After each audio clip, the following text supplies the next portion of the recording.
Hello students, it's already 3 p.m. and it's time for 3:05 p.m. and it's time for beginning the class live session for Basics in Biology NPTEL. So this course is taught by Professor Vishal Trivedi from IIT Guwahati and my name is Ashutosh Behra and I'm the teaching assistant for this course. I'm a PhD student and a PMRF scholar from IIT Kanpur. So these Saturday classes are Saturday 3 to 5 is allotted to me for the TA session of this course, Basics in Biology. And we have been conducting, beautifully conducted four such live TA sessions classes. This will be the fifth week class. This will be the fifth week class for everyone. And in this live session, we will be solving some example questions which relate to the current week lecture that you guys are reading. So today we will be solving lecture week 5. So all the questions I'll be displaying or discussing today with you will be from all the classes taken in the lecture week 5, which will include amino acids and protein structure, right? Okay. And a general rule for these live TA sessions, I would request all the participants and even the students who are watching this video to please turn off your video and mic throughout this session for the smooth conduction of this session. I will be the one who will be turning my video on or talking to you and getting us all together through the slides, right? But do not worry, this session will be an interactive session where all the students can post their queries and can interact with me through the chat box. I'll be monitoring the chat box regularly to check their answers and their queries and try to answer all of them.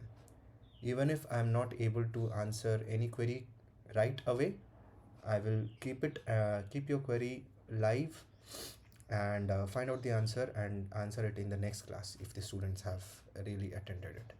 Right?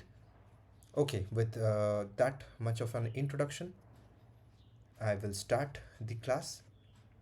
Meanwhile, anyone who is trying to join this call, who is requesting to join this call, I will allow them inside this meeting so that they can join. So this is a recorded class and all the recordings of this class would be uploaded on the YouTube as well as the link will be provided to you through by the NPTEL authorities. The slides that I'm sharing is also a valuable piece of information which will be shared to you in a Google Drive folder by the NPTEL authorities, especially to the students who are attending these live classes. So these problems are exemplar problems that we are going to solve.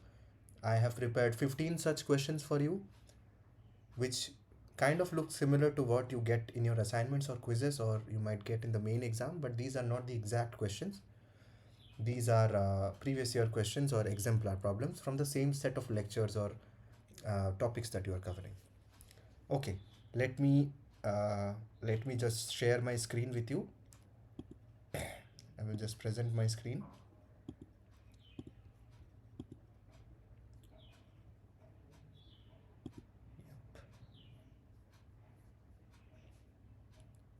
And let us begin the class.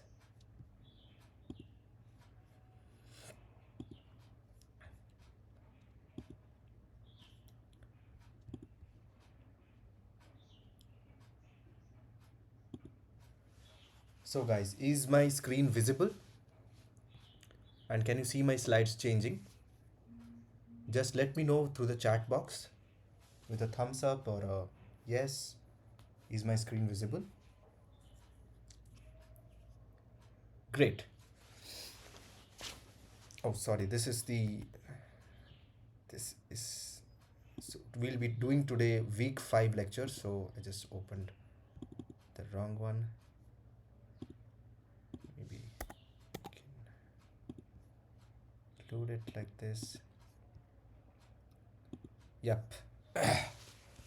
So welcome to week 5 of live TA session for Basics of Biology NOC 25 BT02.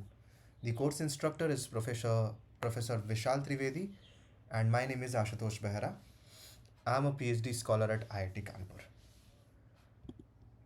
So the progression of this class will be in this manner. I will post one by one 15 set of questions with four multiple choice answers, out of which only one is the correct answer. Sometimes maybe more than one, but that's an exception. And after giving a minute or so time to the students, I will reveal what is the correct answer and we will understand the rationale behind why the correct answer is the correct answer. Okay? So, starting with the first question of this session. This is the first question of this session. I will read it out loud for everyone. 2-amino-ethanoic acid is the IUPAC name for dashed. 2-amino-ethanoic acid is the IUPAC name for dashed. Option A, glycine. Option B, proline. Option C, isoleucine. Option D, alanine. So this is the question that we are displaying here. 2-amino-ethanoic acid is the IUPAC name for dashed. Option A, glycine. Option B, proline. Option C, isoleucine. Or option D, alanine. Mind the spelling mistake. Alanine, ALANINE. Now, which of these has the IUPAC name? 2-amino-ethanoic acid. I will wait for a minute for all the students and all those who will be watching this video to think about their answer and type it in the comment box. After a minute or so, I'll reveal what is the correct answer to this question and we will understand the biology or the rationale behind the correct answer.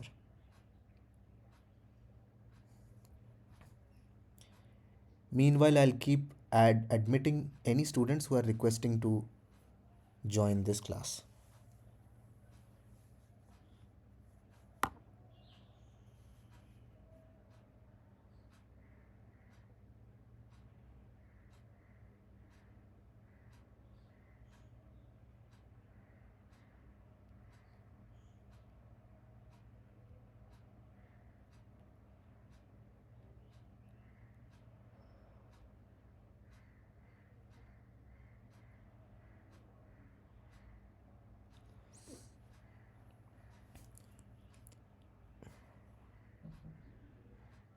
Okay, I think it's time for me to reveal the correct answer to this question. So 2-amino-ethanoic acid is the IUPAC name for none other than option A, glycine. So the correct answer to this question is option A, glycine. Now congratulations to everyone who has answered option A. So let us understand what is the structure of glycine. On my left is the structure or the diagram for notation for writing glycine. These joints, these bends are carbons, the ends of the lines, and this is also a carbon. So it's a 2-carbon molecule, double bonded to O and OH. So a carboxyl group in the end, and here an amino group. So as it should be, glycine is an amino acid. So in an amino acid, we have an amine group with a CH and a R group and a COOH group. Now in glycine, which is the simplest of the amino acids, the R group is just a hydrogen. Now this R group can change depending on various distinct amino acid, giving them distinct properties. Now glycine here, IUPAC name 2-amino-ethanoic acid. 2, the first carbon is the carboxyl carbon. Second carbon is the R bonded carbon or the amine bonded carbon. So the position of the amino group is second carbon. So 2-amino. And ethanoic acid, anoic acid depicts the presence of carboxyl group because it's a carboxylic acid. Ethanoic acid because it has 2 carbon atoms. If it had 1 carbon atom, then it would have been methanoic acid.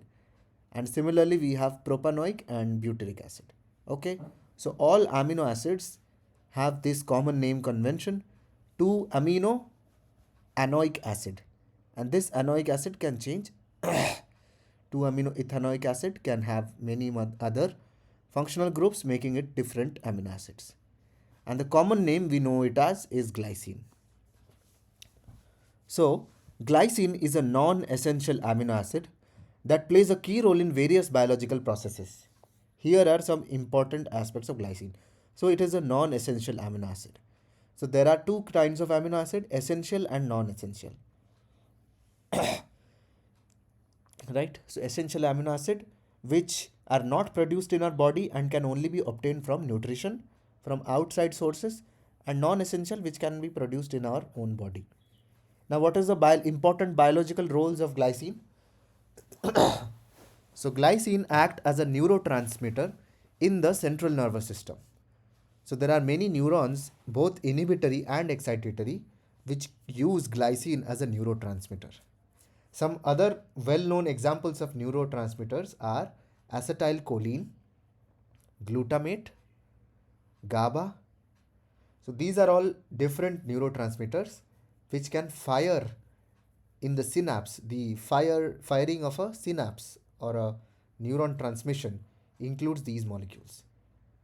Glycine also supports collagen production, essential for skin, joints, and connective tissue. So, as we all know, collagen is the building base or the cement of our body, in which is also known as extracellular matrix. So, this extracellular matrix is the cement on which all the cells are bound together, or the immediate environment of the cells which form the tissue. So, the extracellular matrix is rich in one type of protein called collagen, and glycine is an essential component of collagen. Collagen is rich in amino acids such as glycine and proline. Glycine is also involved in the synthesis of creatine, which helps with muscle function and energy production. So, creatinine is also a supplement which gym goers and bodybuilders take for their muscle improvement and muscle function. So, glycine is the amino acid which helps in synthesis of creatinine. Glycine participates in detoxification process in the liver, and it is also a precursor to important biomolecules like glutathione. Glutathione is a powerful antioxidant which our body uses to fight off reactive oxygen species. So, glycine also starts as a precursor to important biomolecules like glutathione. Now, along with glycine, we have all other amino acids presented in the option. Alanine with a C, CH3. Now, the R group is changed with a CH3 and the same NH3 plus COO minus, a carboxyl group and an amino group. That is why all these are known as amino acids. Glycine is the simplest of the amino acids with a H group in the R. Proline has a cyclic ring, isoleucine, leucine, valine, and methionine respectively. So these are some of the examples of all the options that we saw. But the correct answer to this question was 2-aminoethanoic acid is the IUPAC name of glycine. Now, is it clear to the students? Please let me know with a yes or no in the chat box or a thumbs up. Then we will move forward. Okay, great. Thank you. Okay, moving ahead with the next question, the second question of this session. The amino acid that got its name because of its sweet taste is dashed. Which of these amino acid got its name because it is sweet to taste? Option A, histidine. Option B, arginine. Option C, proline. Option D, glycine. Which of these amino acid got its name because it was sweet to taste? Is it histidine? Is it arginine? Is it proline? Or is it glycine?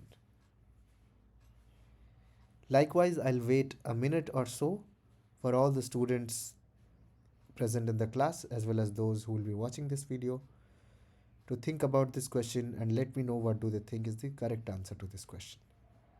After a minute, I will reveal the correct answer myself.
Okay, it's already a minute. So it's time for me to reveal the correct answer to this question. The amino acid that has got its name because of its sweet taste is glycine again. Option D, glycine, is the correct answer to this question. So congratulations to everyone who has answered glycine. Glycine is a star player for us today. It is the same amino acid which has the simplest structure as well as the amino acid which is named because it was sweet to taste. So who named glycine? Glycine gets its name from the Greek word glykais, which means sweet. So as you all know, Latin or Greek naming was a common practice back in the early 1800s. This name was given because glycine has a mildly sweet taste. It was first isolated in 1820 by the French chemist Henri Braconnot from gelatin through acid hydrolysis. So this is the scientist Henri Braconnot who isolated glycine for the first time from gelatin through this reaction, and he was a chemist. This reaction is called acid hydrolysis. Now, what is the source for the gelatin? The glycine that was gelatin. Braconnot used gelatin, which is rich in glycine and other amino acid. And acid hydrolysis, he treated gelatin with boiling sulfuric acid. This process broke down the protein into its constituent amino acids. So, treating it with boiling sulfuric acid, treating the gelatin, broke it down into constituent amino acid, right? And then neutralization. The hydrolyzed solution was neutralized using calcium hydroxide. This step helped in precipitating unwanted substances like calcium sulfate. So now that he had added a boiling sulfuric acid, he had to neutralize all the products. So he used an alkali, calcium hydroxide, and thereby removed all impurities. Filtration and purification of the mixture to remove insoluble impurities was done, and the remaining liquid contained free amino acids including glycine. The solution was then evaporated, allowing glycine to crystallize. The purified glycine was collected and identified based on its sweet taste and solubility in water. So this is the whole process Henry Braconnot used to isolate glycine. First treat it with a boiling acid, then neutralize the products with a calcium hydroxide and remove all the unwanted products, then filter the solution so as to remove the debris and only collect the supernatant. Now evaporate the supernatant to allow glycine to crystallize and identify the glycine from its mild sweet taste and its solubility in water. Okay, Is it clear to everyone? Is it well understood? Please let me know in the chat box with a thumbs up or a yes, and then we can move forward to the next question. Great. Moving on to the next question, question number 3. Which of the following is the heaviest amino acid? Which of the following is the heaviest amino acid? Option A, C. Option B, F. Option C, W. Option D, Y. Which of these is the heaviest amino acid? Giving you a major heads up, these are the single letter code for amino acids. You guys have to remember what is the full name of the amino acid this abbreviation denotes to, and then imagine which one of those will be the heaviest of all amino acids.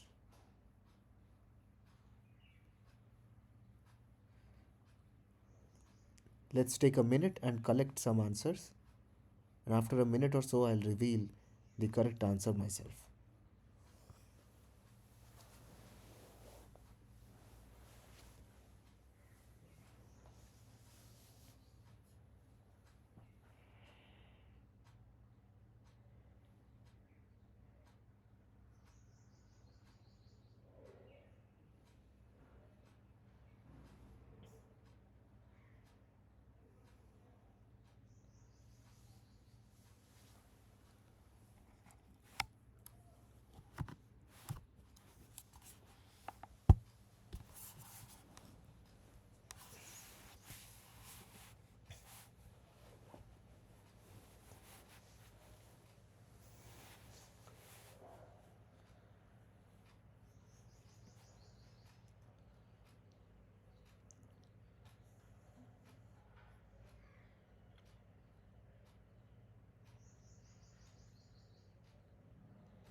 Okay, I can see it's a minute now. It's time for me to reveal the correct answer to this question. Which of the following is the heaviest amino acid?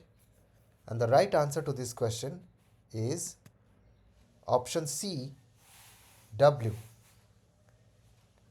Option C, W is the correct answer to this question, is the heaviest amino acid. Now, what are these one letter symbol code and which is the amino acid that I'm talking about? So, on my left, I have listed the amino acid corresponding three letter symbol and the one letter symbol here. So, alanine, three letter symbol ALA, one letter symbol A. Similarly, arginine, ARG and R. Asparagine is N, aspartic acid D, cysteine C, glutamic acid E, glutamine for Q, glycine for G, histidine for H, isoleucine for I, leucine for L, lysine for K, methionine for M, phenylalanine F, proline pre, serine S, threonine T, tryptophan W, tyrosine Y, valine V. So C is cysteine while F is phenylalanine, W is tryptophan and Y is tyrosine. Right? So these are all the amino acids. Those were mentioned in the option. Now let us look at the structure. Now cysteine looks somewhat like this. This is the carbon, the carboxylic group, the amino group, the H group, and this is the R group. CH2SH is the R group in cysteine. In phenylalanine, so phenylalanine, as the name suggests, is an alanine-like looking amino acid with a phenyl group at its end. So this is the carbon, the NH2 group, the COH group, this is the single hydrogen, and in the R group we have alanine carbon, and the third carbon of the alanine is replaced, the second carbon of the alanine is replaced by a phenyl group or a benzene. Tyrosine looks somewhat like this. Tyrosine has the same structure of phenylalanine but with an additional OH group. And tryptophan has a double membered ring structure, CHNH2, COH here with an CH2, and a 5-membered ring with a nitrogen, then followed by a 6-membered ring. So obviously by structure itself, tryptophan or W is the biggest in size or structure in the amino acids. Now looking at the molecular weight of different amino acids, starting from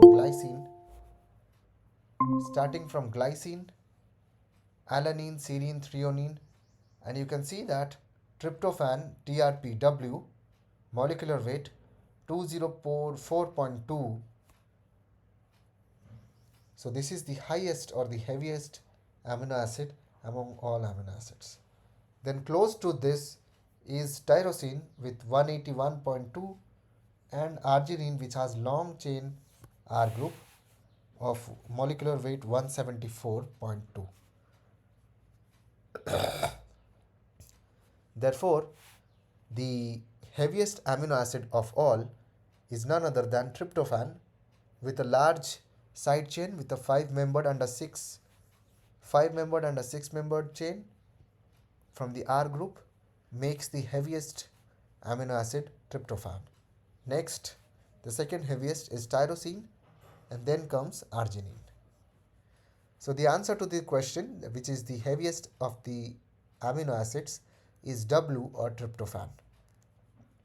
Is it clear to the students? Just let me know in the chat box and those who are watching the video.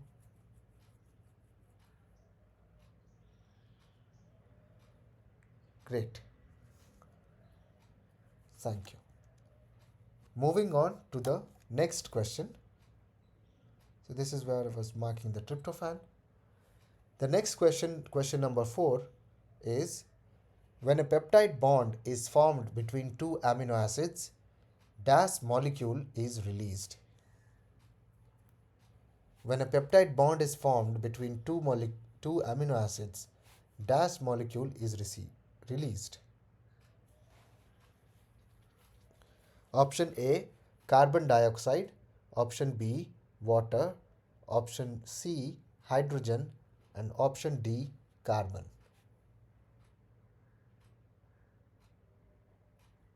Which of these molecules is released when a peptide bond is formed between two amino acid molecules?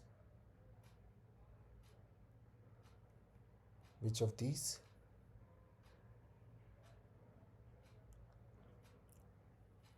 Let's wait for a minute to collect some answers. Meanwhile, I'll be checking the chat box.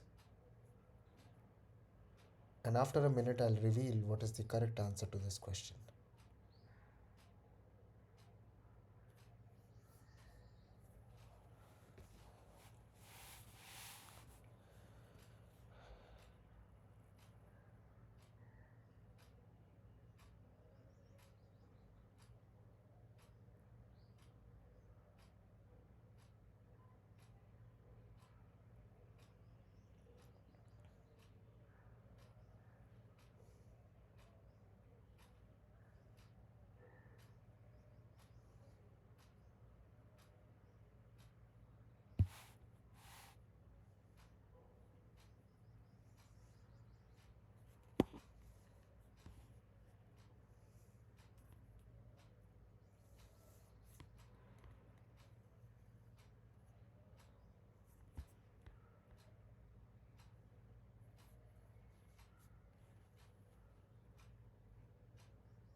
Okay, it's past a minute and time for me to reveal the correct answer to this question.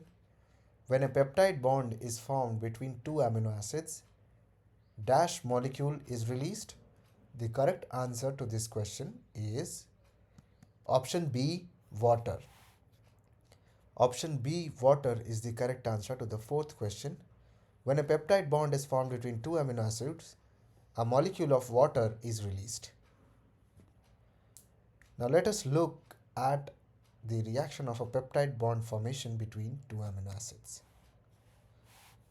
Amino acid 1 and amino acid 2 is an example here. Two molecules of glycine. The amino acid 1 is a glycine molecule and the amino acid 2 is also a glycine molecule. Now, how does the formation of peptide bond happens here? So the OH group from the carboxyl group of amino acid 1, COOH, reacts with the NH2 group, the H of the NH2 group present in the amino acid 2, which is glycine. Since the alpha carbon, the carbon here, closest to the functional group, the alpha carbon is the most reactive carbon. So in the alpha carbon, we have a connected COOH group. So the OH from amino acid 1 and the H from the amino acid 2 will form together a water molecule which will exit the reaction as a product, and thus there is a formation of peptide bond which joins CO and NH of one amino acid. So the formula for peptide bond is C double bond ONH, and thus a molecule of water is released when two amino acids form a peptide bond. A peptide bond is a covalent bond formed between two amino acids during protein synthesis. This occurs through condensation, also known as the dehydration reaction, where a molecule of water is removed.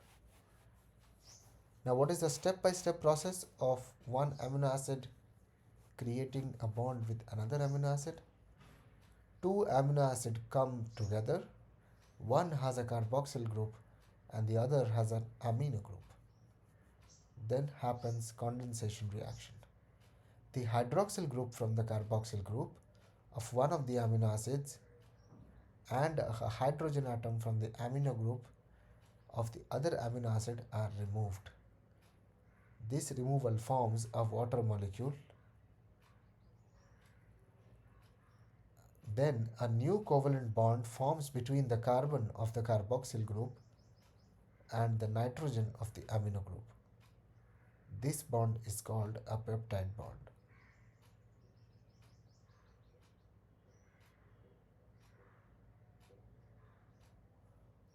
Is it clear to the students? Just let me know through the chat box and we'll move forward to the next question.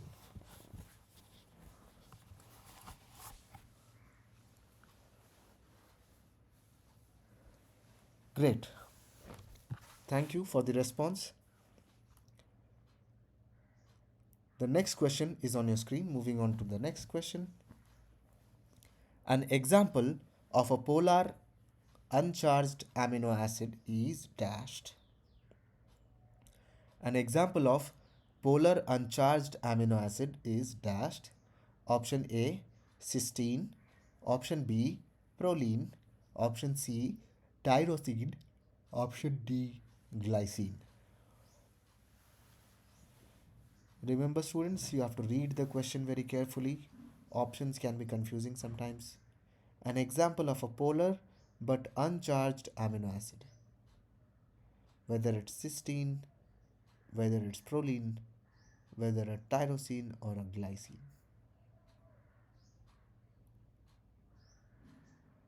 I will wait for a minute to collect some answers and then reveal the correct answer to this question.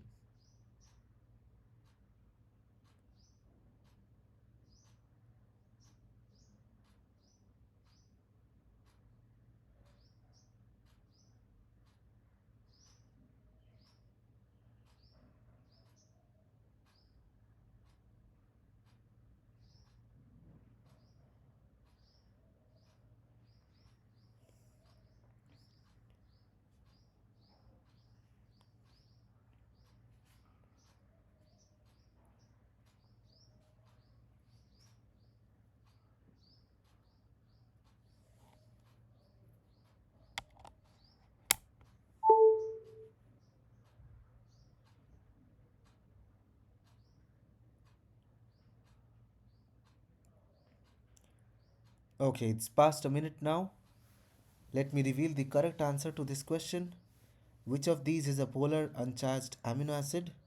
The correct answer to this question is option A, cysteine. So, cysteine is a polar uncharged amino acid, while the rest are not. Option A is the correct answer. Congratulations to everyone who has thought or answered option A. Now, coming to the classification of amino acids, 20 amino acids can be differently classified into 5 groups. The first group is non-polar aliphatic R groups. Aliphatic means straight open chained. Glycine, alanine, valine, leucine, methionine, and isoleucine are all non-polar and aliphatic R groups. So amino acids are classified based on their R groups. Polar uncharged R groups. Polar uncharged R groups: serine, threonine, cysteine, proline, asparagine, glutamine. So these amino acids are polar but they do not possess any charge in solution. Aromatic R groups. In aromatic R groups, in this category, every amino acid must have a, an aromatic group or a benzyl group, ring-like structures. Phenylalanine, tyrosine, tryptophan belong to aromatic R groups. Positively charged R groups. In this group, we have lysine, arginine, histidine, which are positively charged amino acids because of their guanidinium. Arginine because of its guanidinium group, and histidine is positively charged.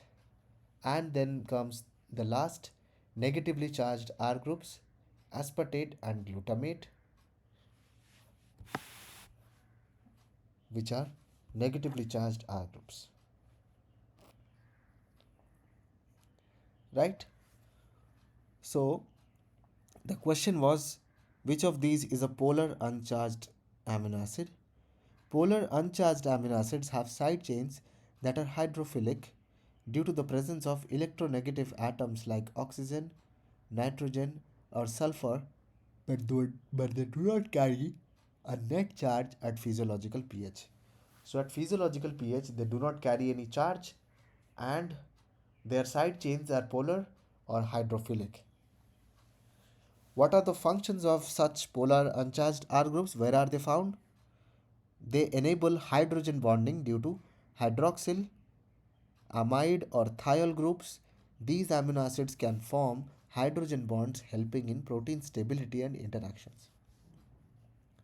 So, wherever there are hydrogen bonds involved, there are polar uncharged amino acids.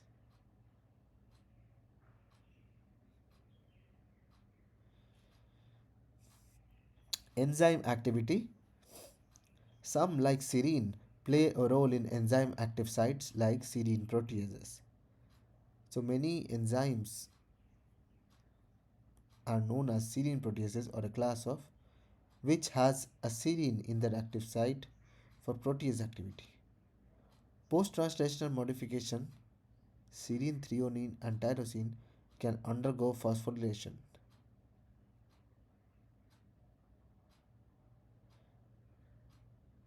Regulating protein activity. So many post-translational modifications like phosphorylation happen on amino acids which have OH group. And there are 3 amino acids which have OH group: cysteine, sorry, serine, threonine, and tyrosine. All 3 of them have OH group which can serve as the addition point of post-translational modification. Disulfide bonds. Cysteine forms disulfide bonds, stabilizing the protein structure.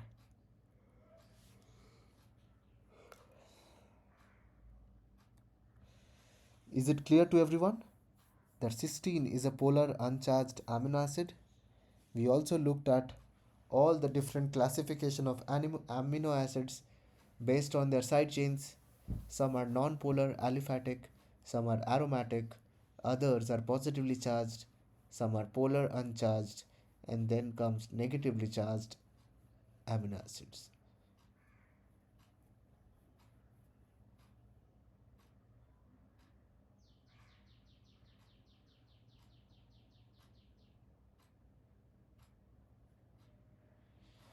Okay, is it clear to the students?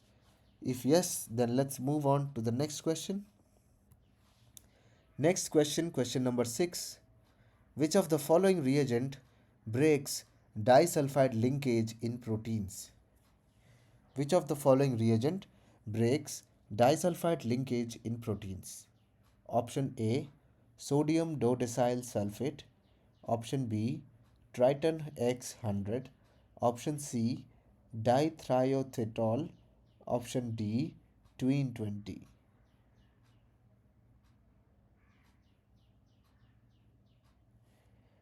Which of the following breaks disulfide linkages? Is it SDS, or is it Triton X100, or is it dithiothetol, or is it tween 20? Let me wait for a minute to collect some answers in the chat box as well as those watching this video, and then I'll reveal what is the correct answer to this question.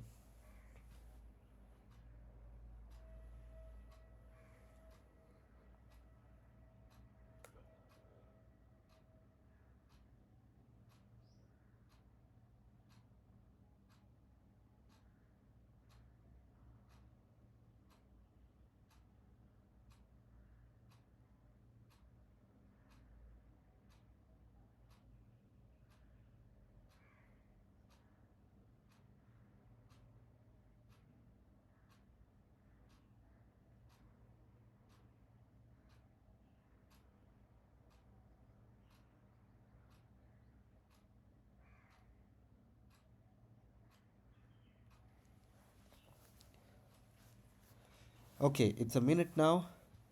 Time to reveal what is the correct answer to this question. Which of the following reagent breaks disulfide linkage in proteins? The correct answer to this question is option C, dithiothetol. Dithiothetol is commonly known in used in the lab as DTT. It is a reducing agent that breaks disulfide linkages in proteins. It's not sodium dodecyl, not Triton X, not tween 20, but dithiothetol. Congratulations to everyone who has answered dithiothetol. You are correct. Now, looking at the structure of DTT or dithiothetol, this is the structure of DTT. There are two OH groups and a SH group or a sulfide group and an SH group here.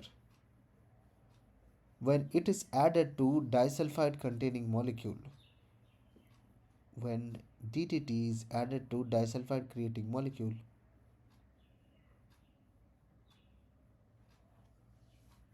disulfide containing molecule, it generates an intermediate called a mixed disulfide in which the SH moiety of DTT reacts with one of these, reduces the disulfide bridge present here, making what is known as a mixed disulfide plus YSH.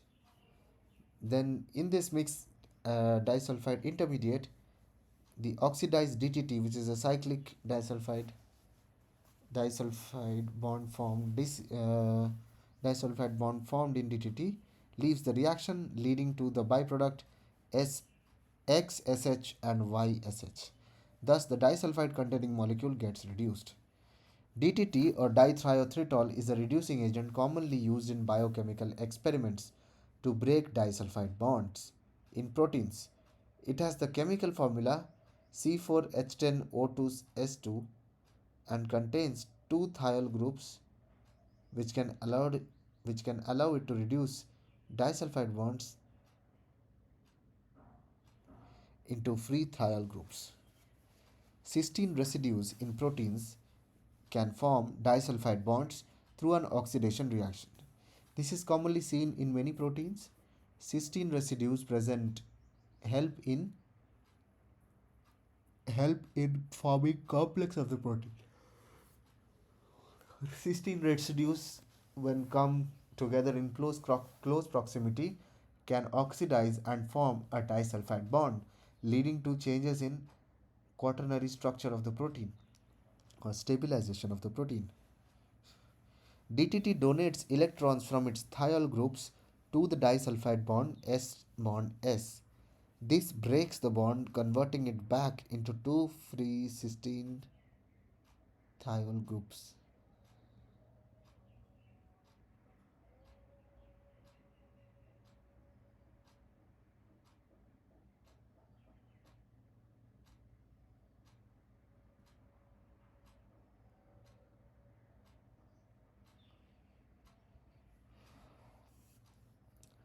So DTT donates the electrons from its thiol groups to the disulfide bond. This breaks the bond, converting it back into two free cysteine thiol, the SH groups.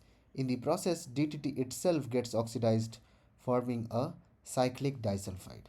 So this is the cyclic disulfide we had earlier seen in the reaction. DTT gets oxidized itself by forming a disulfide bond while reducing the disulfide containing molecule in process to two thiols.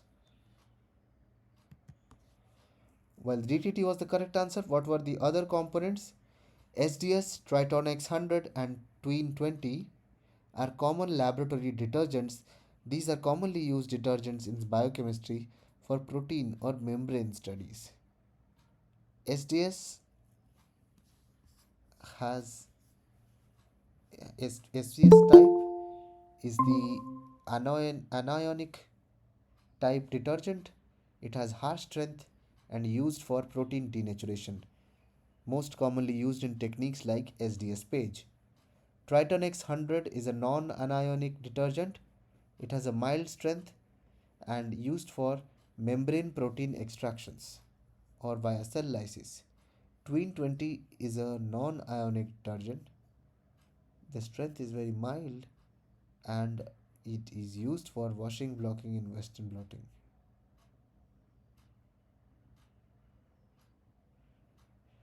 Or ELISA. So these are all the compounds which are commonly used detergents in biochemistry. Each has a unique property and depending on whether they are ionic, non-ionic or amphiphilic. So what the correct answer to this question was the dithiothritol, which is a reducing agent which can reduce the disulfide bonds present in a protein. Is it clear to the students? If it is clear to the students, let me know in the chat box or in the like section. And even those watching the video, is it clear to you? Okay. Thanks for the confirmation. We will move on to the next question. Next question of this session is question number 7. When a protein is reduced by beta mercaptoethanol, formation of dash stops reformation of disulfide bond. I'll repeat the question again. When a protein is reduced by beta mercaptoethanol, formation of dash stops reformation of disulfide bond.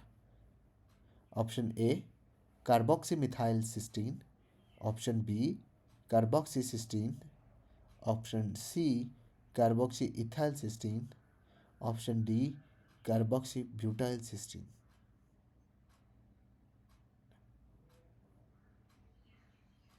When a protein is reduced by beta mercaptoethanol, which of these can prevent a reformation of a disulfide bond?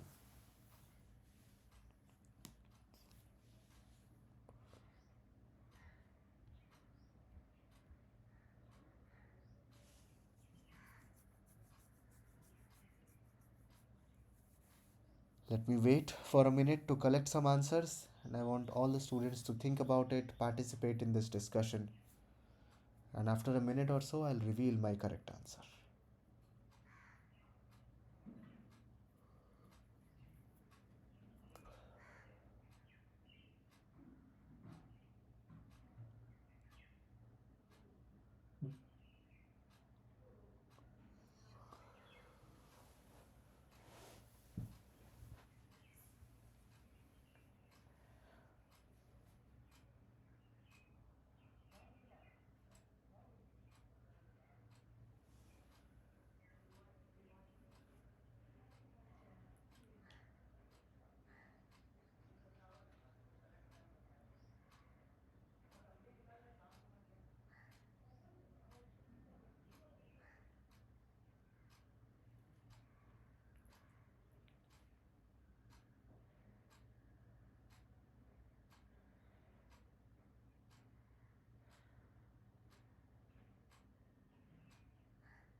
Okay, it's a minute or so.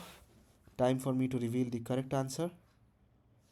When a protein is reduced by beta mercaptoethanol, formation of dash stops reformation of a disulfide bond.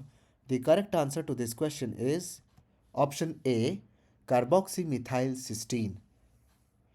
This is the intermediate which, when formed, stops reformation of a disulfide bond during reduction by beta mercaptoethanol.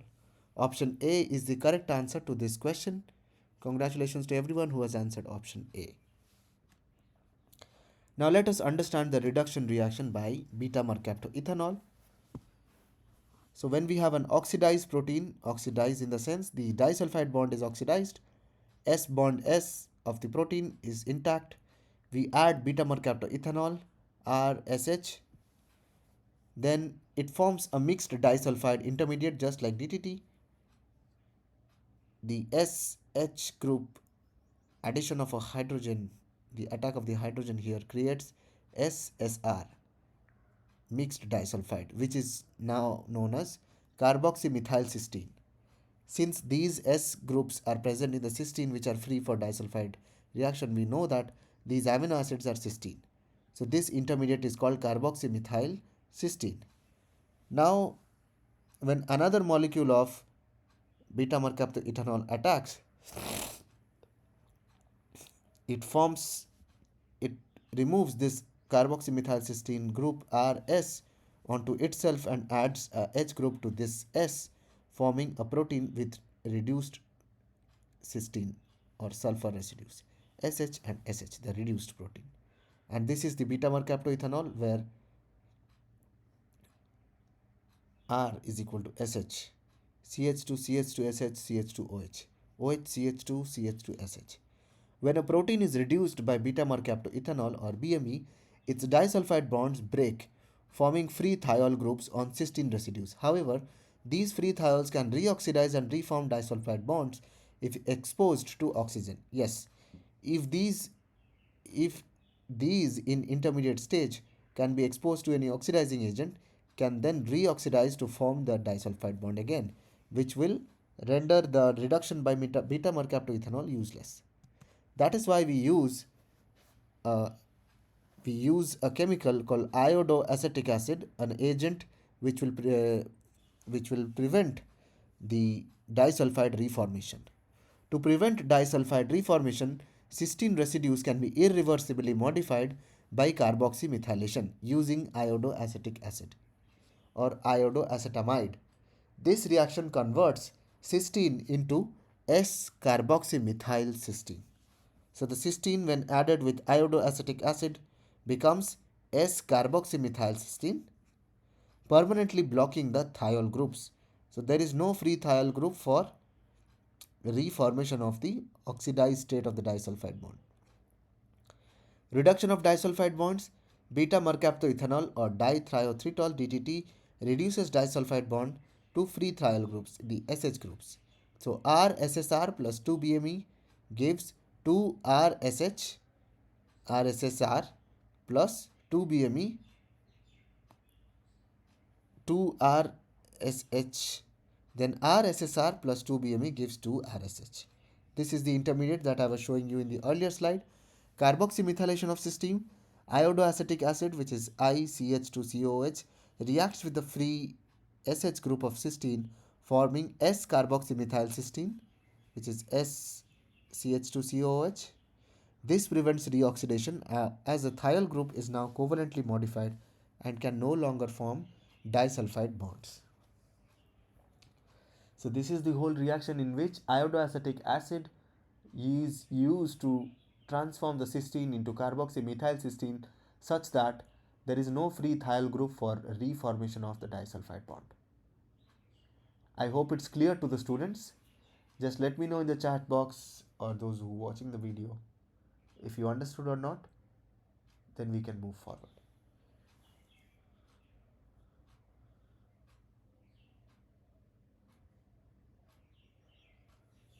Great. Moving forward with the next question. Question number 8.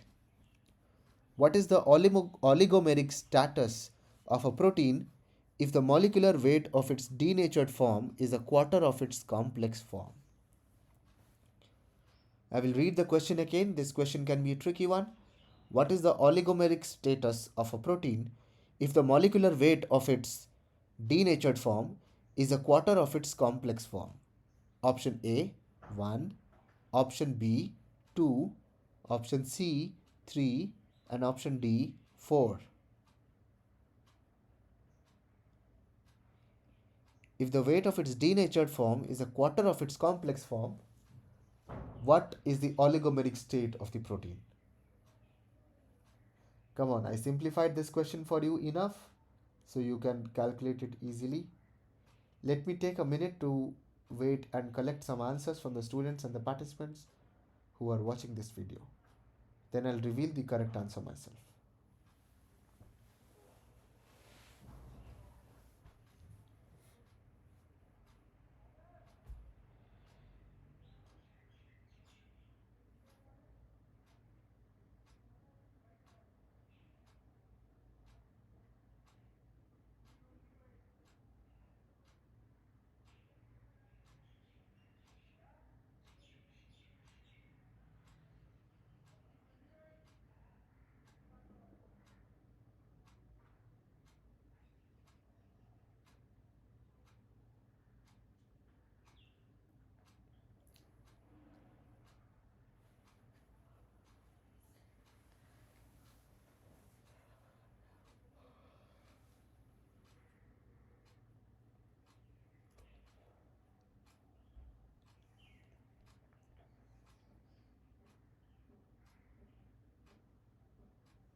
Okay, I think it's enough time for me to collect some answers. Now is the time to reveal the correct answer to this question. What is the oligomeric status of a protein if the molecular weight of its denatured form is a quarter of its complex form? So the correct answer to this question is option D, 4. Isn't it obvious? If the denatured form is a quarter of its complex form, then the protein is a tetramer or it has 4 oligomers. Okay, let us dive deep or into the basics of protein structure. Primary protein structure, sequence of a chain of amino acids. So this is the protein structure that you get fresh out of ribosomes. A string full of amino acids, the primary protein structure. Secondary protein structure, Hydrogen bonding of the peptide backbone causes the amino acids to fold into repeating pattern. So there are two major secondary protein structures, the alpha helix and the pleated sheet or the beta pleated sheet, where hydrogen bonding of the peptide backbone causes the amino acids to fold. Now comes tertiary protein structure, three-dimensional folding pattern of the protein due to side chain interactions. Side chain means the amino acid side chain groups. The pleated sheet, alpha helix now arrange in a three dimension to form this structure. Quaternary protein structure, protein consisting of more than one amino acid chain interact with each other to form a functional complex. So when we talked about a complex and a denatured protein in the question, we were actually talking about the quaternary protein structure. Now what is the solution to this question? The oligomeric status refers to the number of subunits in a protein complex. If the denatured form has a molecular weight of 1 by 4 of the complex, it means the complex form consists of 4 subunits. It wasn't hard to understand, is it? Now taking an example, what are the different oligomeric states of protein? These are the examples. Monomer or a single subunit, dimer, it's a functional complex of 2 subunits, trimer formed by 3 subunits, and a tetramer formed by 4 such subunits. Understanding denaturation, when a protein is denatured, it unfolds into individual subunits. And if the denatured form has a lower molecular weight compared to the intact complex, it means the intact protein is made up of multiple subunits. So understand, this is the trick behind the question. If the denatured form has a lower molecular weight than the complex, then you have to understand it means that intact protein is made up of multiple subunit which is now denatured. That is why the weight is lesser than the complex weight. Now is it clear to the students? I hope it is easier to understand. I have tried my best to include a brief explanation to each question and answer so that in the process of answering the question we clear our concepts and move forward. Okay, thank you for the response. Moving forward to the ninth question. Hemoglobin is a dashed. So just previously we learnt about different oligomeric states of the protein. The follow-up question is for a well-known protein, hemoglobin. Hemoglobin is a dashed. Option A, homotetramer. Option B, heterotetramer. Option C, trimer. Option D, homodimer. What is the oligomeric state of hemoglobin protein? And when I say hemoglobin, a functional protein, functional unit of an hemoglobin. Is it a homotetramer? Is it a heterotetramer? Is it a trimer or a homodimer? Which of these?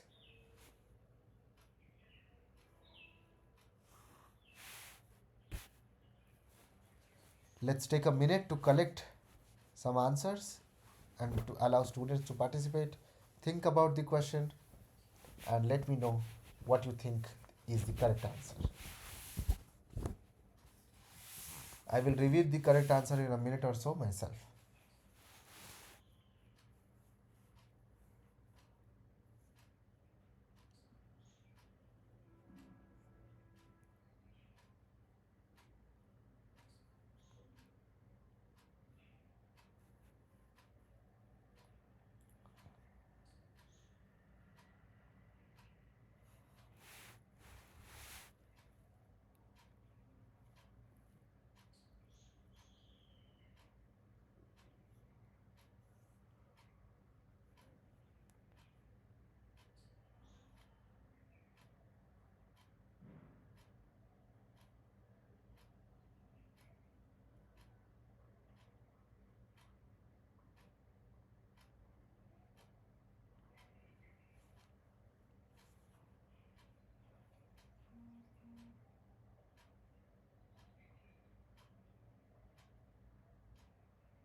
Okay, I think it's time for me to reveal the correct answer. Hemoglobin is a dashed. The correct answer to this question is hemoglobin is a heterotetramer. Option B, heterotetramer, is the correct answer to this question. Hemoglobin is a heterotetramer. Congratulations to everyone who has answered option B. Now, this is the rough structure of hemoglobin, and we will see how it is a heterotetramer.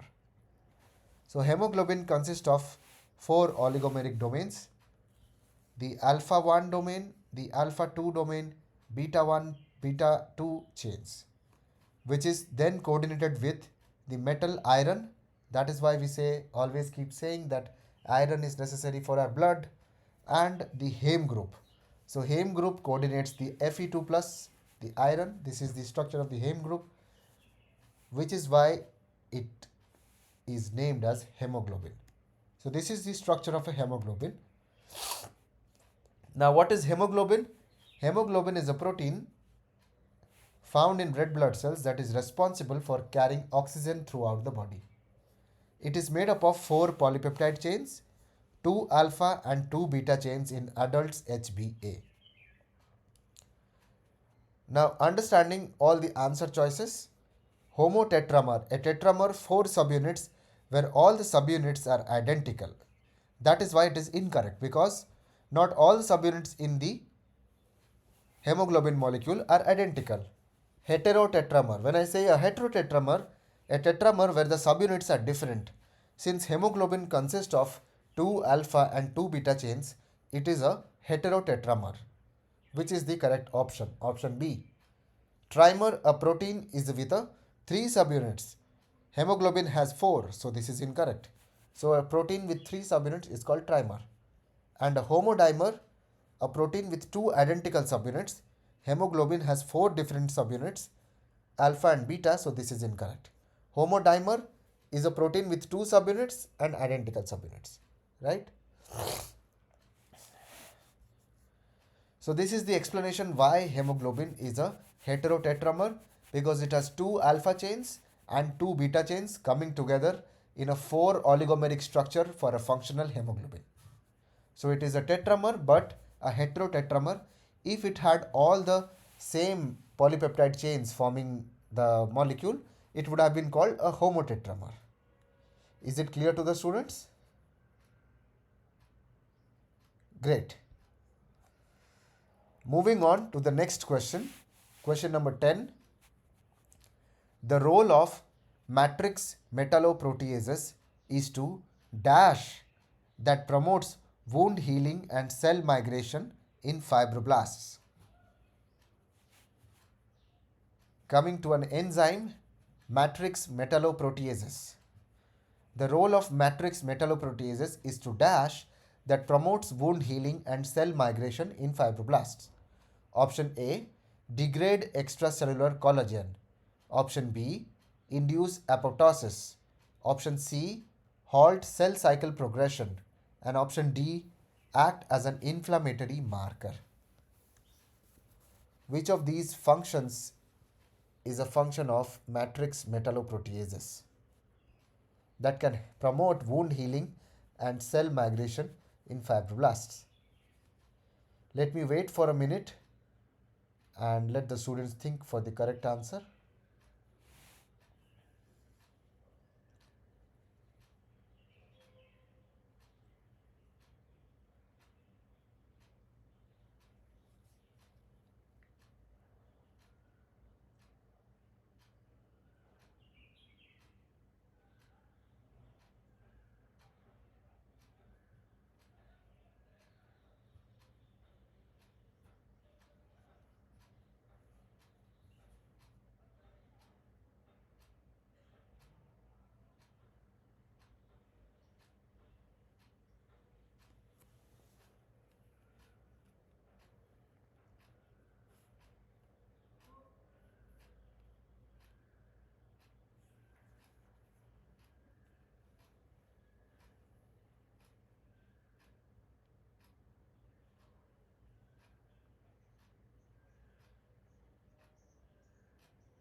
Okay, it's time for me to reveal the correct answer to this question.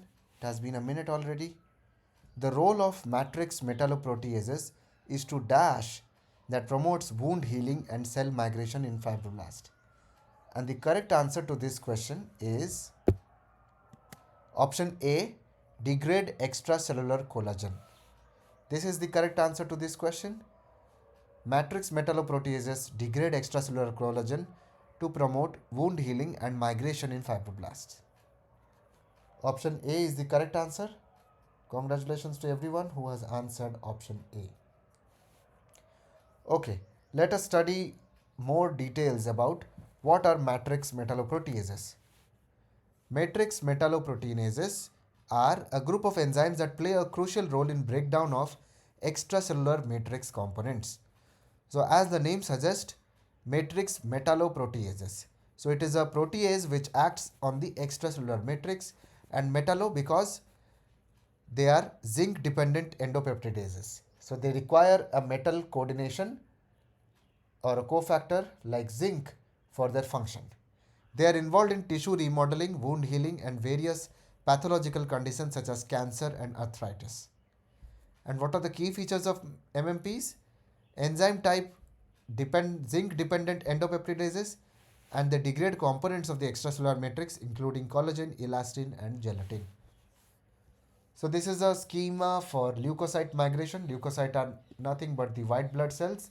MMP secreted by leukocyte activates chemokines and cytokines to promote their adherence to endothelial integrins. So leukocyte will secrete MMPs to activate chemokines and cytokines and promote their attachment. Leukocyte and endothelial MMP9 degrades basement membrane and promotes leukocyte migration.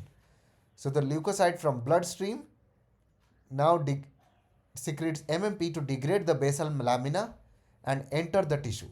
So once the extracellular matrix is degraded, the cells can now easily enter the tissue and then act on immune response inside the tissue. Cytokines and chemokines. MMPs cleave, release, and activate cytokines which bind and activate local leukocytes. So not only the basal membrane or extracellular matrix, many MMPs also cleave many enzymes and activate them, like cytokinins and chemokines. Activated leukocytes release MMPs which regulate inflammatory mediators like secretion of more cytokines, adhesion molecules, and chemokines, which globally affect leukocyte migration and inflammation. Now, what is its role in extracellular collagen matrix degradation? Matrix metalloproteinases degrade collagen through a stepwise process that involves binding, cleavage, and further breakdown. MMPs that target collagen. There are many MMPs that target collagen. MMP1, or known as collagenase 1, MMP8, collagenase 2, MMP13, collagenase 3, MMP14 is a membrane-bound form of metalloproteases. These enzymes target fibrillar collagens type 1, 2, and 3, which are major structural proteins in connective tissue. So this is a structural molecule of a collagen, which is degradation. The degradation is happening by collagenase or the MMP, degraded collagen fibers leading to increased pool of peptides and amino acids. So whenever there is, so collagen degradation and action of MMPs is important in developmental processes like epithelial to mesenchymal transition and also in cancer progression. Is it clear to the students that the matrix metalloproteinases degrade collagen in extracellular matrix leading to wound healing and cell migration?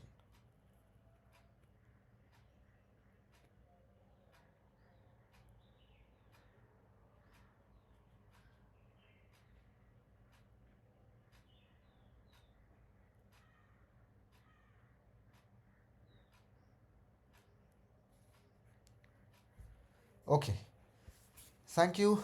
Moving on to the next question. Question number 11. Although phagocytosis is performed by a variety of cells, which of the cells are known as professional phagocytic cells? Now this question is about phagocytosis. Although phagocytosis is performed by a variety of cells, Which of these cells are known as professional phagocytic cells? Option A, neuronal cells. Option B, myocytes. Option C, endothelial cells. Or option D, macrophages.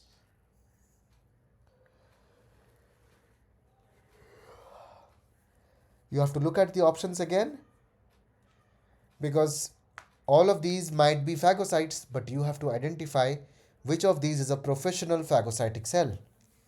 Is it a neuronal cell? Option A. Option B, myocytes. Option C, endothelial cells. Or option D, macrophages. Let's wait for a minute to collect some answers and I will reveal the correct answer in a minute.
Okay, it's time for me to reveal the correct answer to this question.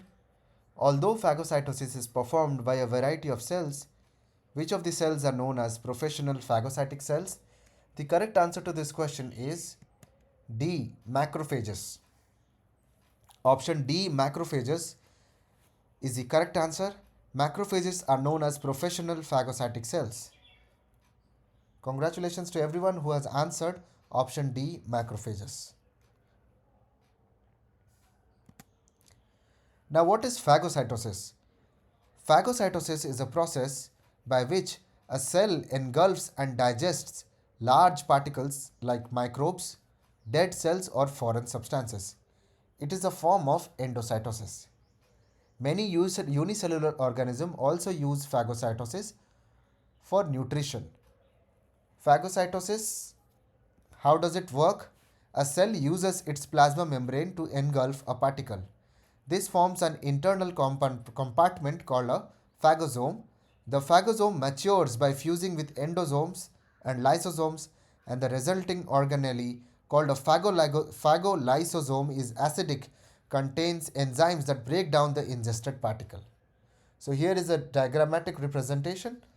A cell first forms pseudopodia or changes its cytoskeleton in such a way that it forms an engulfment of the food particle, entrapment of the food particle, formation of the food vacuole or a new organelle in which the food can be kept inside, and lysosomes are those organelles which contain acidic enzymes digestive enzymes present inside the cell.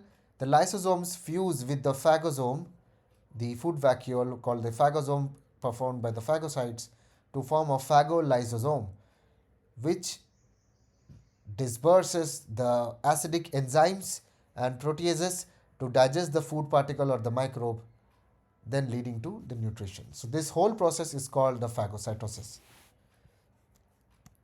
Now, what happens in a macrophage? Phagocytosis by macrophages is a process that involves detection, ingestion, and destruction of foreign substances and dead cells. It is a key part of the body's innate immune response.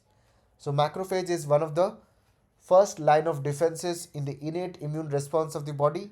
Whenever a microbe or a virus or a pathogen infects the body, macrophages are the one which are heavily worked. They perform phagocytosis and try to eliminate the pathogen.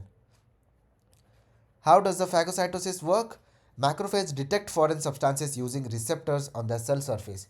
So first, let's say there are viruses and macrophage is filled with lysosomes with all the digestive enzyme. It will first detect the viruses with the help of its receptor. Then form the receptors activate signaling pathways that lead to internalization of the particle. So it forms the pseudopodia around the virus, which leads to internalization of the virus. The particle is enclosed in a vacuole called the phagosome. So this vesicle is called the phagosome, and the phagosome matures into what is known as a phagolysosome, where the particle is destroyed. So lysosomes fused with the phagosome to form phagolysosomes, and these enzymes, these proteases and acidic enzymes, they kill the virus inside. They break down the viral proteins and the lipids and the membrane and release the waste material outside. So in this way, macrophage can remove viruses and other pathogens while creating an inflammation, attracting other immune cells to the same spot and site for fighting the pathogen collectively. Is it understood to the students that macrophages are the professional phagocytes which are the front line of defense in innate immune response of the body? Very good. Okay, great. Moving on to the next question. Question number 12. In which of the ELISA technique the capture antibody is first coated onto the plate and then the antigen is added? We are talking about ELISA now. Which of these ELISA techniques the captured antibody is first coated onto the plate and then the antigen is added? A. Direct ELISA. B. Indirect ELISA.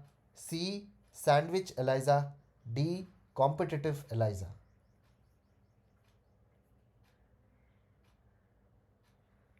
Now, which of these ELISA techniques involves coating the plate with the captured antibody first and then adding the antigen? First, you have to know about these different modes of ELISA. What is the full form of ELISA? How is this technique done? Why is this technique done? Only then you will be able to answer this question. Which is the technique that the question is referring to?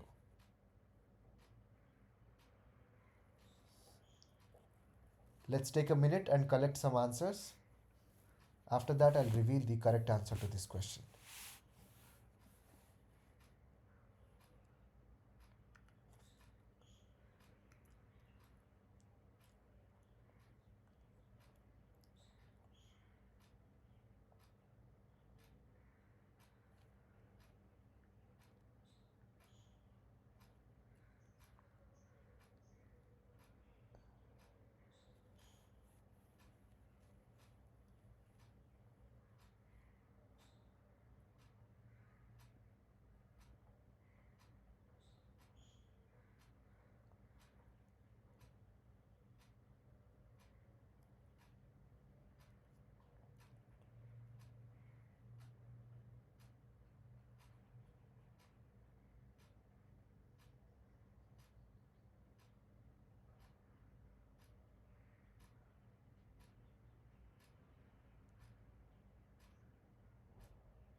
Okay, it's time for me to reveal the correct answer. In which of the ELISA technique the capture antibody is first coated onto the plate and then the antigen is added? The correct answer to this question is option C, sandwich ELISA. Sandwich ELISA is the correct answer to this question, in which the plate is first coated with the antibody, capture antibody, and then the antigen is added. Let us understand sandwich ELISA in detail. A sandwich ELISA, ELISA full form stands for enzyme linked immunosorbent assay. Enzyme linked immunosorbent assay, ELISA, is a laboratory technique that uses two antibodies to detect antigens in a sample. In sandwich ELISA, we need two antibodies. How does it work? First, we have a capture antibody, which is first coated onto the plate with its Fc region binding to the plate, and then the variable regions which can recognize the antigen being exposed on the surface. A capture antibody is attached to a solid surface. The sample containing the antigen is added onto the plate. Now, when the antigen is added onto the plate, due to its recognition to the antibody, the antigen will bind to the antibody. Now, in a detection antibody is added to the plate, a substrate is added to develop color.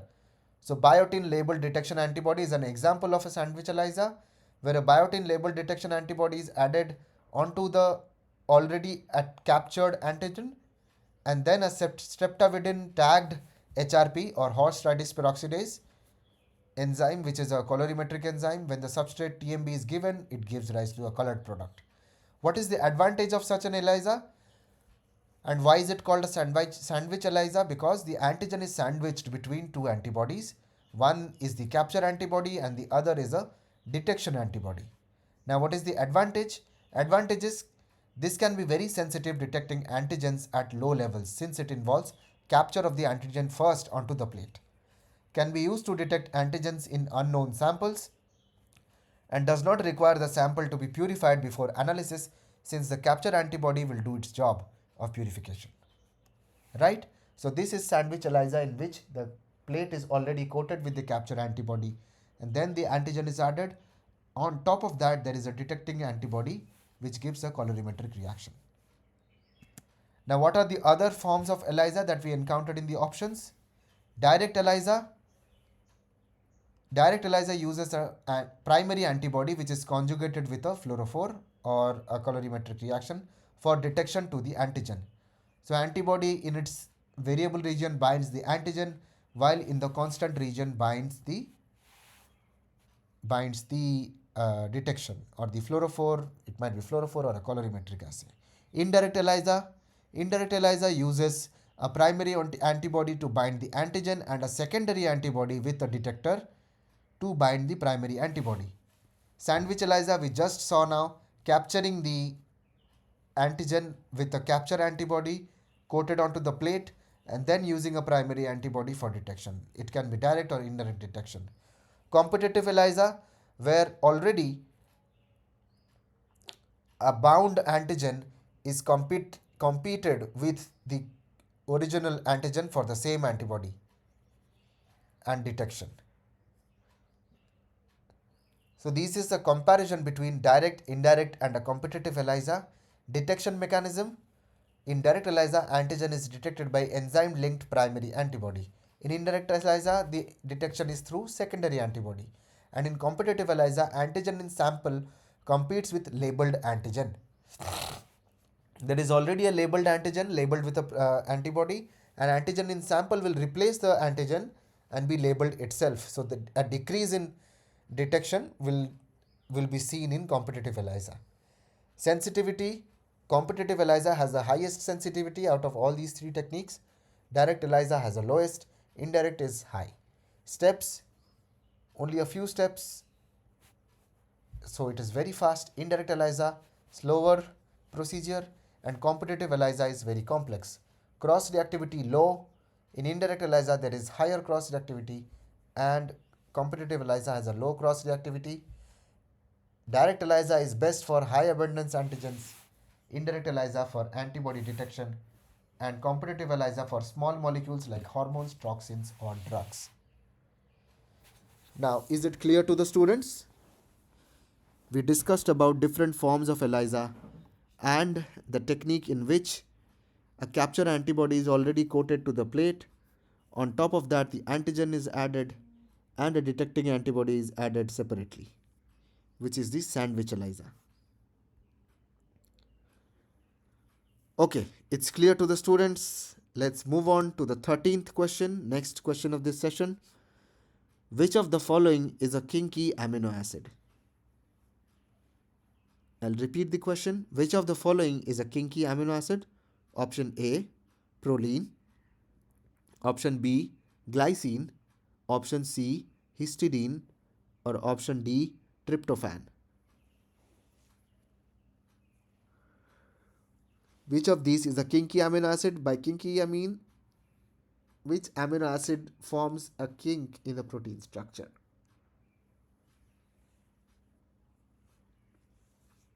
Is it proline? Is it glycine? Is it histidine or tryptophan? Let's take a minute to collect some answers to this question and then we'll move forward. I'll reveal the correct answer in a minute or so.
Okay, it's a minute now and I will reveal the correct answer to this question. Which of the following is a kinky amino acid? The correct answer to this question is A, proline. Proline is the amino acid which forms a kink when present in a protein. People who have answered option A are absolutely correct. Congratulations. Let us understand what is the structure of a proline and why does it have the name a kinky amino acid. Why does proline cause a kink?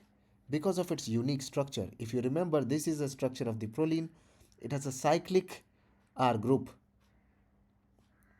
Unlike other amino acids, proline has a cyclic structure where its side chain forms a covalent bond with the nitrogen of its own amine group. This forms a rigid pyrrolidine ring restricting its flexibility. Now you can see that because of this ring structure, the bonds cannot rotate as freely as it does in a normal amino acid. Non-proline with a linear side chain, the rotational angles and bonds can rotate freely, offering degrees of freedom. While in a proline where there is a cyclic side chain, uh, where the R group is covalently bonded to the amine group in a cyclic compound, forming the rigid pyrrolidine ring, restricting the proline's flexibility. Lack of an amide hydrogen. In alpha helices and beta sheets, hydrogen bonds stabilize the structure. Proline lacks an amide hydrogen, disrupting hydrogen bonding and breaking regular secondary structures. This is another reason in secondary structures of alpha sheet and alpha helix and beta sheet, hydrogen bonding is the key force that drives secondary structure of the proteins. Now, the hydrogen bonding is deficient in proline because the amide amino group hydrogen is involved in a cyclic ring structure and is not available for hydrogen bonding. That is why it breaks regular secondary structures. And steric hindrance, the cyclic ring prevents free rotation around the N-C alpha bond, causing a sharp bend in the protein backbone. So this is what I was referring to. No free rotation across the C-N bond, the peptide bond, causing a sharp bend in the protein backbone.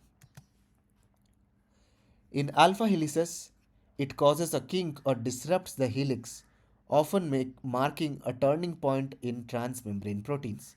In beta sheets, found at the edge strands to prevent excessive aggregation, and in beta turns and loops, frequently found in turns helping protein change direction.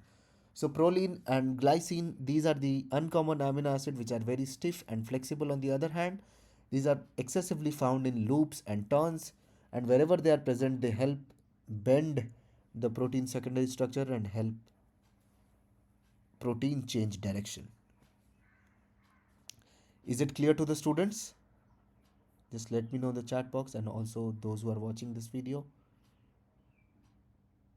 Very good. Okay. Moving on to the next question. Two more questions to go to end this session, question number 14 and 15. So I would request all the students to participate in this. Question number 14. Proteases are known to cleave proteins. Which of the following is the right combination for proteases with their site of action? So here are some example of the well-known proteases and you have to tell me where is the site of action for these proteases. Option A, trypsin after arginine, chymotrypsin after tyrosine, pepsin after leucine. Option B, trypsin after leucine, chymotrypsin after methionine, pepsin after lysine. Option C, trypsin after methionine, chymotrypsin after leucine, pepsin after leucine. Option D, trypsin after tryptophan, chymotrypsin after phenylalanine, pepsin after lysine. Now, which of these option represents the correct combination of the protease as well as the site where it cleaves its substrate? Let's wait for a minute. I would want all the students to look at these options closely and then tell me what do you think is the correct answer. I will reveal the correct answer in a minute or so.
Okay, I think it's time for me to reveal the correct answer. Now, which of the following is the right combination for proteases with their site of action? The correct answer to this question is option A. I'm sorry for that. Option A, trypsin after arginine, chymotrypsin after tyrosine, pepsin after leucine is the correct option. Okay, let us look at all these three enzymes. The enzymes, the site of action, and optimal, and what is their function. So pepsin, the site of action is at stomach. They act at stomach. It's a constituent of the gastric juice. Optimal pH of action, acidic pH of 1.5 to 2.5. And function, it breaks down proteins into peptides by cleaving at aromatic and hydrophobic amino acids like phenylalanine and tyrosine. So pepsin after leucine, aromatic and hydrophobic and amino acids like leucine. So leucine is the correct answer. Trypsin, small intestine is the site of action in the duodenum. Optimal pH is slightly alkaline 7.5 to 8.5. Cleaves at basic amino acids lysine and arginine in peptides, aiding protein digestion. So trypsin for arginine is the correct option.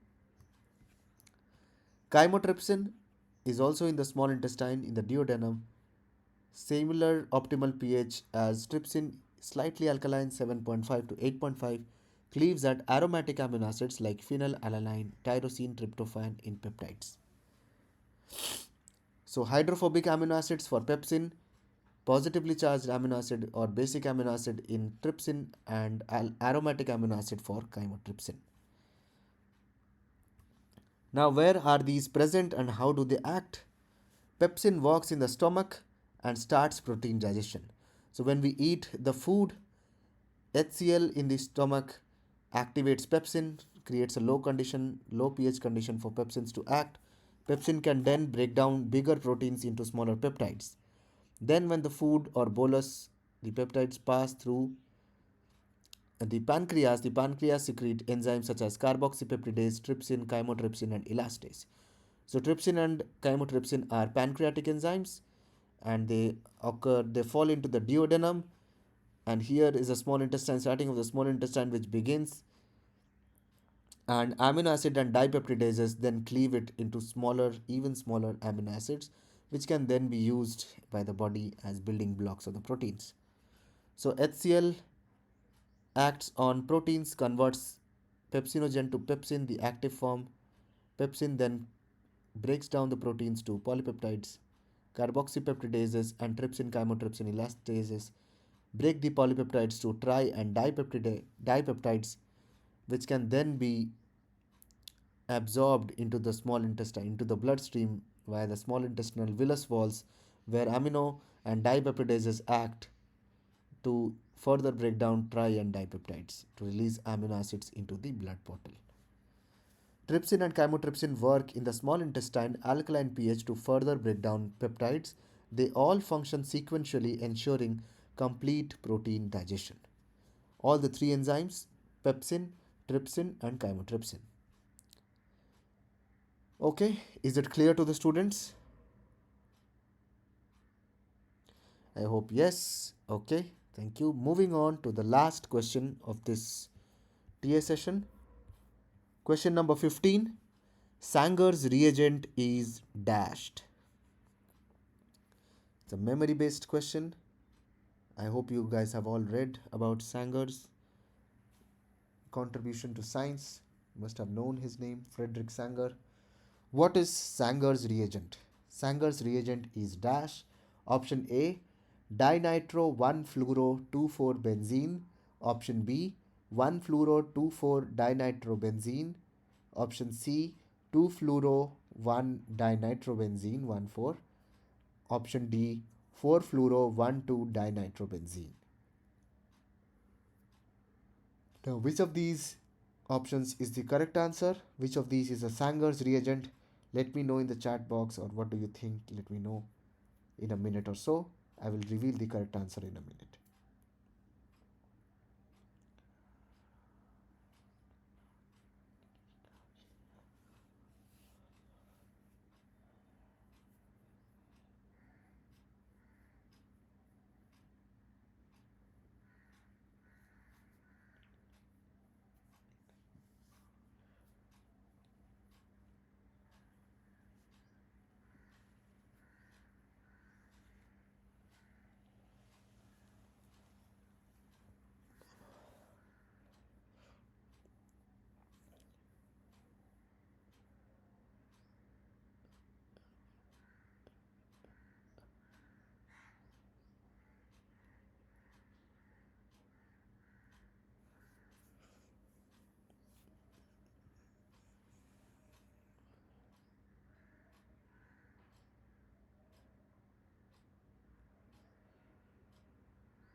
Okay, it's time for me to reveal the correct answer to this question.